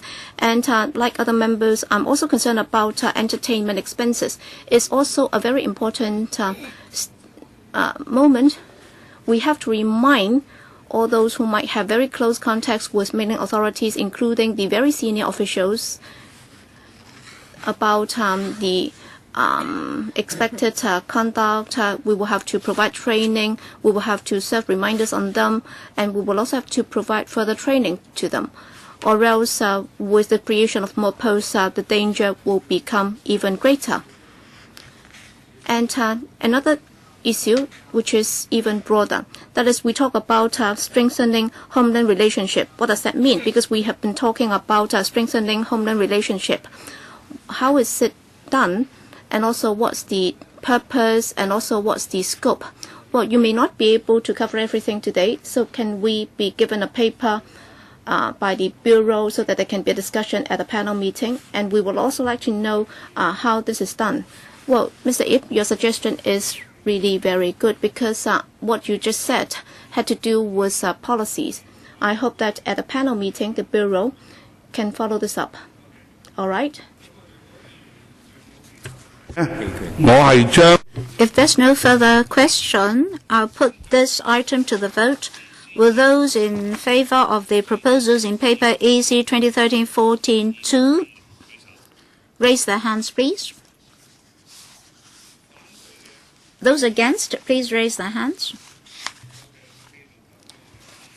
All right, we'll have a division. The division bell will ring for 5 minutes. Sorry, the speaker is not coming through. Can you hear me now, Mr. Chairman? I hope that after listening to all the questions and comments from members today, the Permanent Secretary will take them back, and if possible, before the Finance Committee meeting, a complete paper can be submitted to allay our worries and doubts. The paper should also cover the operations depicted in the paper. Today, will not support the paper. If things are normal and proper, why can't the Permanent Secretary be frank with us? Well, some contents are not disclosed in the paper, and they can be discussed at closed-door meetings. Anyway, I want a more complete paper. I hope that after listening to members' worries, opinion, and doubts, the administration can give us a more complete paper for discussion at the FC meeting.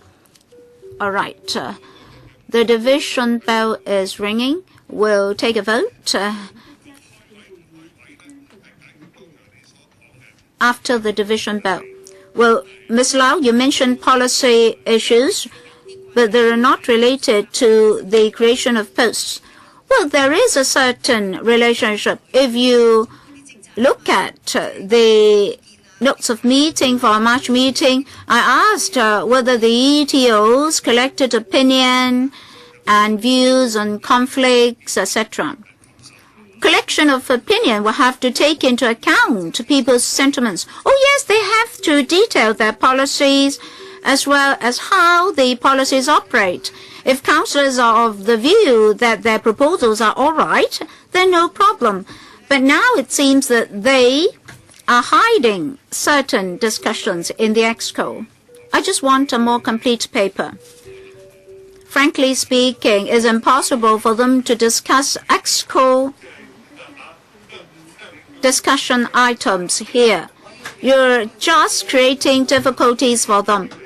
How can they explain EXCO affairs to us?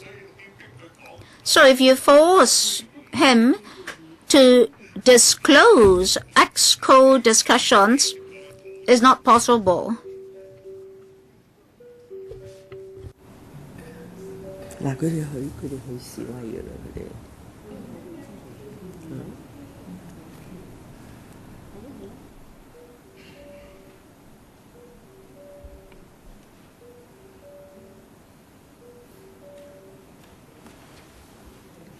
第三個會簡單啲嘅。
簡單多數得。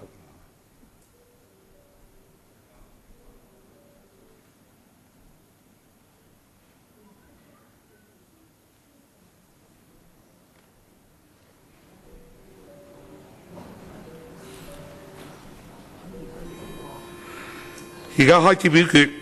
Voting begins. Please press the present button and then press one of the three other buttons to signify your support, opposition, or abstention on the proposal. Before I declare the results, members, please check your votes.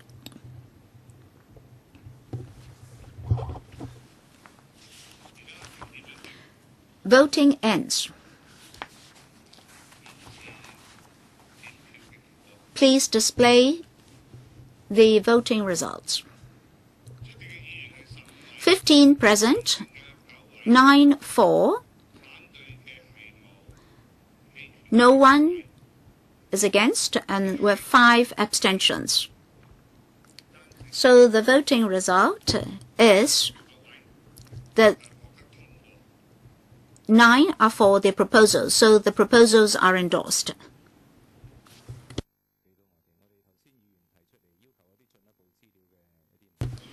We asked for further information in a paper. Permanent Secretary, when are you going to submit the paper to us? Ms. Emily Lau asked that the paper be ready before the FC meeting. We'll discuss with the Permanent Secretary after the meeting.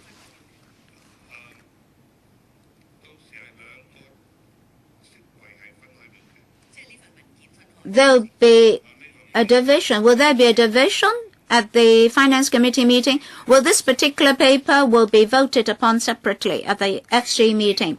Let's proceed to item 3 on today's agenda. Paper EC 2013-14-3.